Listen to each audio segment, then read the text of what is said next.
Welcome to the deep dive, where we get into the heart of your sources. Today, we're stepping into a world where pensioners aren't just playing bingo, they're solving murders. That's right. We're talking about Richard Osman's Thursday Murder Club series, specifically The Last Devil to Die, the fourth book. Which came out in 2023. And it's for anyone who loves a good mystery, sure, but maybe wants something, well, something with a bit more depth, maybe. And wit, definitely wit. Oh, absolutely. Osman nails that blend. But this book, The Last Devil to Die, it's not just another cozy mystery. It's layered. We've got the clever plotting you expect, but also this really quite moving look at life, loss, aging. Yeah, mortality itself, really. So our mission today is to unpack all of that. The intricate plot, yes, but also these unforgettable characters and the sort of poignant themes that make this one stand out, even within the series. Exactly. We'll explore how this particular installment mixes that signature cleverness with a surprisingly tender, honest look at getting older.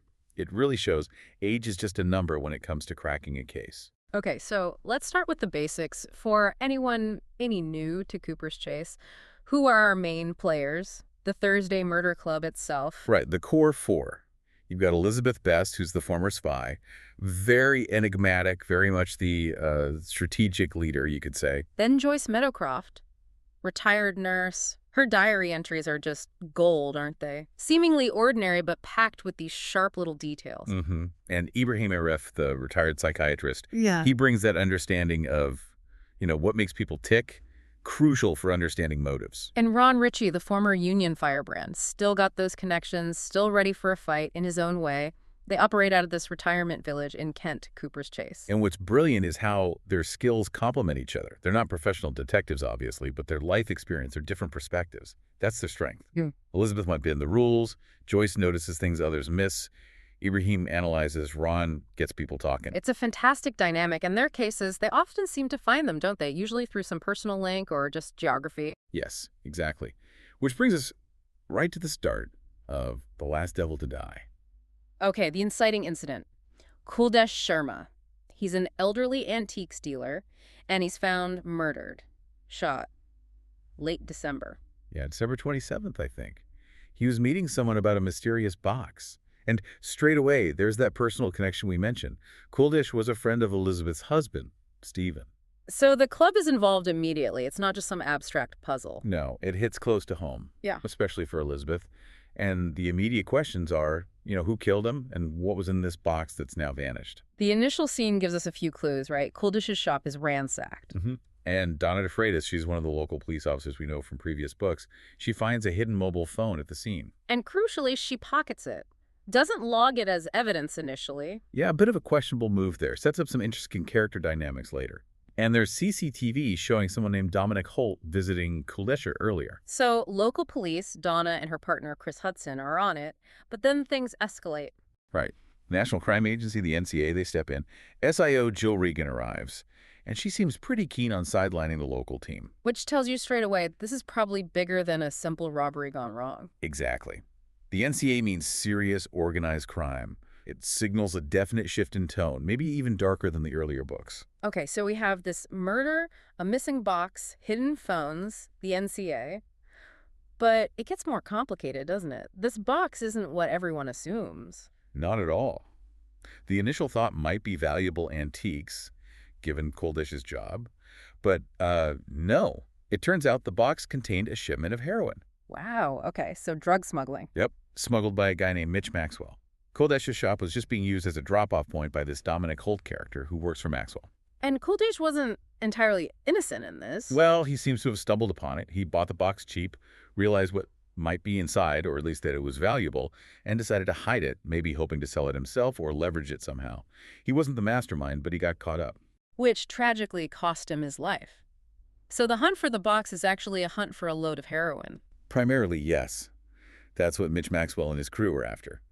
But Osmond, he's great at weaving in other threads.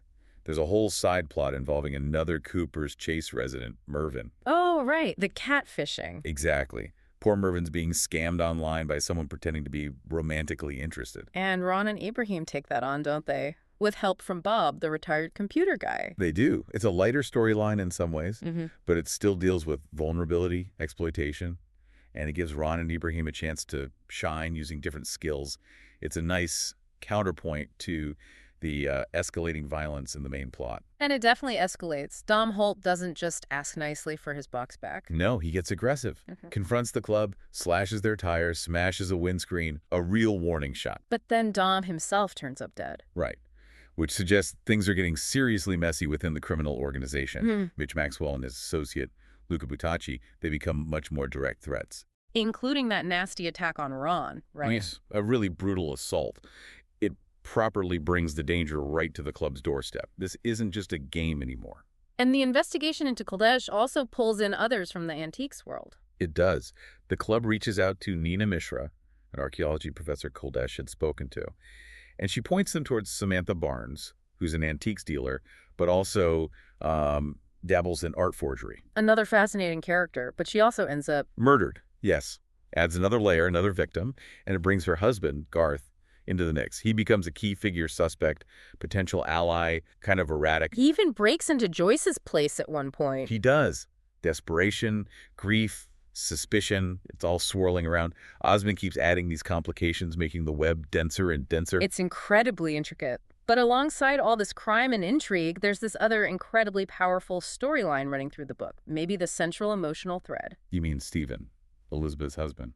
Yeah. His journey with dementia, it's always been there in the background of the series, but in The Last Devil to Die, it feels front and center and utterly heartbreaking. It really is. Osman handles it with such sensitivity and unflinching honesty. It's not sentimentalized, but it's deeply moving. That detail about the letter. Stephen writing a letter to himself for Elizabeth to read to him every day as his memory fades. Just, wow. It's devastating. It captures that feeling of losing oneself, the fear and the confusion so powerfully. It really grounds the whole book in this profound human reality. And there's that scene in London, isn't there, when they meet Victor, the former Soviet spy contact of Elizabeth's? Yes, and Stephen, in a moment of clarity, just expresses the sheer pain of it all to Victor. Yeah. How he feels himself slipping away. It's raw. It feels like Osman is really grappling with these huge themes here. Aging, memory, identity, what makes a life. Absolutely. And it leads to, well, a very difficult and sensitively handled plot point. The discussion around assisted dying. Stephen's choice, made with Elizabeth's support, even though it's tearing her apart. Yes. It's handled with immense grace. It's not presented easily, but as a decision born out of love and a desire for dignity in the face of this relentless disease. There's even a content warning about it in some study guides, which shows how seriously it's treated. And even the smaller moments echo this theme of loss, don't they? Like Snowy the fox. Oh, yeah. The local fox dies, and Stephen and Bogdan, the club's sort of resident handyman and muscle, they bury him. And Joyce notes in her diary how it felt like Stephen saying goodbye too.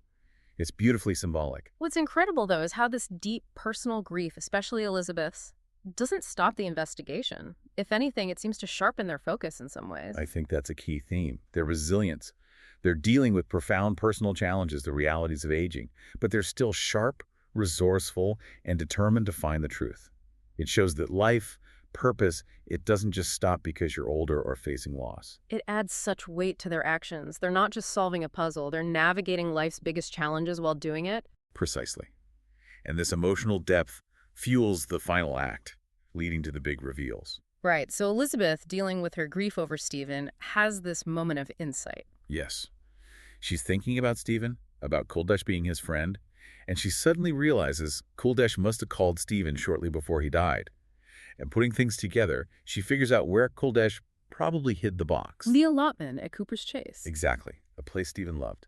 So with Bogdan's help, always reliable, Bogdan, they dig it up, they find the box. But finding it isn't the end game. They need to catch the killer, or killers. Right, and this is where they get really clever. Classic Thursday Murder Club.